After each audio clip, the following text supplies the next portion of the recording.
ഒമാനിലേക്ക് പോയാൽ മസ്കത്തിൽ ഈ ഗതാഗത കുരുക്ക് വളരെ കൂടുതലാണ് എന്നാണ് മനസ്സിലാക്കുന്നത്. അത് ഒഴിവാക്കാൻ യാത്രക്കാരോട് കാർ പൂളിംഗ് നിർദ്ദേശിച്ചിരിക്കുകയാണ് ഇപ്പോൾ മുനിസിപ്പാലിറ്റി. ഒന്നിലധികം പേർ ടാക്സി പോലുള്ളവയിൽ യാത്ര ചെയ്യണമെന്നാണ് മുനിസിപ്പാലിറ്റി നിർദ്ദേശിക്കുന്നത്. മസ്കത്തിലെ ദൈനംദിന യാത്രകളുടെ 97% സ്വകാര്യ വാഹനങ്ങൾ ഉപയോഗിച്ചാണ് എന്നാണ് പഠനം. 72% പേരും യാത്ര ചെയ്യുന്നത് ഒറ്റക്കാണെന്നും മുനിസിപ്പാലിറ്റി നടത്തിയ ഈ ട്രാഫിക് സ്റ്റഡിയിൽ പറയുന്നുണ്ട്. അലി കുട്ടായിയാണ് വിവരങ്ങൾ നൽകാനായി ചേരുന്നത്. അലി, എന്താണ് ഈ കാർ പൂളിംഗ് സംവിധാനം? അമൃത, കാർ പൂളിംഗ് സംവിധാനം എന്ന് പറഞ്ഞാൽ ഒന്നിലധികം പേർ ഒരുമിച്ച് ഒരു കാറിൽ അല്ലെങ്കിൽ ഒരു വാഹനത്തിൽ യാത്ര ചെയ്യുന്നതിനാണ് കാർ പൂളിംഗ് സംവിധാനം എന്ന് പറയുന്നത്. ഇത് മസ്കത്ത് പോലുള്ള അല്ലെങ്കിൽ ഒമാൻ പോലുള്ള ഒരു രാജ്യത്ത് അത്ര സുലഭമല്ല. മറ്റുള്ള രാജ്യങ്ങളിൽ ഇതുണ്ട്. പക്ഷേ മസ്കത്തിൽ ഈയിടെയായി ഗതാഗത കുരുക്ക് രൂക്ഷമാവുന്ന സാഹചര്യമുണ്ട്. GCCയിലെ മറ്റു നഗരങ്ങളെ അപേക്ഷിച്ച് മസ്കത്തിൽ കുറവാണെന്നുണ്ടെങ്കിലും വീക്കെൻഡ് പോലുള്ള ഘട്ടങ്ങളിൽ വലിയ രീതിയിലുള്ള ട്രാഫിക് കുരുക്കുകളും അതുപോലെ തന്നെ കാർബൺ ബഹിർഗമനവും ഉണ്ടാകുന്നുണ്ട് എന്ന് മുനിസിപ്പാലിറ്റി നടത്തിയ സ്റ്റഡിയിൽ പറയുന്നുണ്ട്. അതുകൊണ്ട് തന്നെ സ്വദേശികളോടും അതേപോലെ തന്നെ താമസക്കാരോടും മുനിസിപ്പാലിറ്റി അഭ്യർത്ഥിക്കുന്നത് കാർ പൂളിംഗിലേക്ക് മാറണമെന്നാണ്.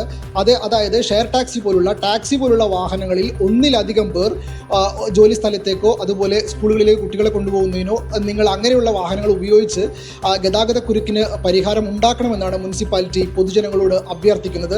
മസ്കത്തിൽ 97% പേരും സ്വകാര്യ വാഹനങ്ങളാണ് ഉപയോഗിക്കുന്നത്. അതിൽ തന്നെ 72% പേരും ഒറ്റക്കാണ് യാത്ര ചെയ്യുന്നത്. അവരുടെ ജോലി സ്ഥലത്തേക്ക് ഏകദേശം 15 മിനിറ്റ് 20 മിനിറ്റ് ഉള്ള ദൂരസ്ഥലത്തേക്ക് പോലും അവരെല്ലാവരും ഒറ്റക്കാണ് യാത്ര ചെയ്യുന്നത്. ഇത് വലിയ രീതിയിലുള്ള വാഹന പെരുപ്പവും ഗതാഗത കുരുക്കും മസ്കത്ത് മുനിസിപ്പാലിറ്റിയിലും മസ്കത്ത് ഗവൺമെന്റിന്റെ വിവിധ ഇടങ്ങളിലും സംഭവിക്കുന്നുണ്ട് എന്നാണ് മുനിസിപ്പാലിറ്റി അറിയിക്കുന്നത്. മുനിസിപ്പാലിറ്റി നടത്തിയ സ്റ്റഡിയിലാണ് ഇങ്ങനെ കണ്ടെത്തിയിരിക്കുന്നത്. അതുപോലെ തന്നെ 18 ലക്ഷത്തോളം വാഹനങ്ങളാണ് 2025ഓടെ മസ്കത്ത് ഒമാനിൽ മാത്രം രജിസ്റ്റർ ചെയ്തിരിക്കുന്നത്.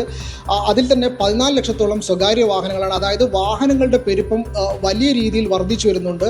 അതുകൊണ്ട് തന്നെ ഈ കാർ പൂളിംഗിലേക്ക് മാറി ഗതാഗത കുരുക്കിന് പരിഹാരം കാണണമെന്നാണ് മുനിസിപ്പാലിറ്റി പൊതുജനങ്ങളോട് ഈ കാർ പൂളിംഗ് സംവിധാനത്തിലേക്ക് മാറുകയാണെങ്കിൽ അലി, എത്രത്തോളം ഈ ഗതാഗത കുരുക്കിന് അല്ലെങ്കിൽ ഈ ഗതാഗതം കൂടുതൽ നിരത്തിൽ ഇപ്പോൾ അലി തന്നെ പറയുകയുണ്ടായല്ലോ, കൂടുതൽ ആളുകൾ ഒറ്റയ്ക്ക് ഒരു വാഹനം ഉപയോഗിക്കുന്ന ഒരു കാര്യമാണ് കണ്ടുവരുന്നതൊക്കെ. അപ്പോൾ അതൊക്കെ എത്രത്തോളം കുറക്കാൻ കഴിയും ഈ ഒരു സംവിധാനം നിലവിൽ വരികയാണെങ്കിൽ?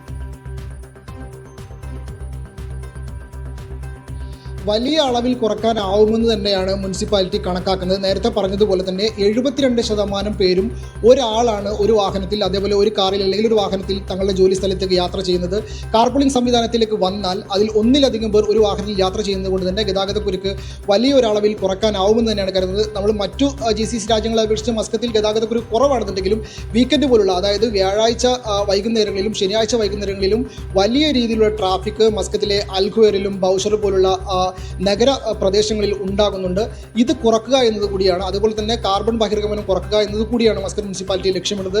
അതുകൊണ്ട് തന്നെ കാർ പൂളിംഗിലോട്ട് മാറിയാൽ വലിയൊരളവിൽ ഈ ഗതാഗത കുരുക്ക് കുറക്കാനാവുമെന്ന് തന്നെയാണ് മസ്കത്ത് മുനിസിപ്പാലിറ്റി കണക്കാക്കുന്നത്. മസ്കത്ത് മുനിസിപ്പാലിറ്റി നടത്തിയ സ്റ്റഡിയിലാണ് ഇങ്ങനെ കണ്ടെത്തിയിരിക്കുന്നത്. അതായത് 97% വാഹനങ്ങളും സ്വകാര്യ വാഹനങ്ങളാണ് ഉപയോഗിക്കുന്നത്. മസ്കത്ത് നഗരത്തിൽ മുവാസലത്ത് പോലുള്ള പൊതുഗതാഗത സംവിധാനങ്ങളുണ്ട്. കൂടുതലായ ആളുകൾ ഇത് ഉപയോഗിക്കുന്നുണ്ട്. കാരണം മുവാസലത്ത് ബസ് സർവീസ് മസ്കത്തിന്റെ നഗര പ്രദേശങ്ങളിലാണ് കൂടുതലായിട്ടും ഉള്ളത്.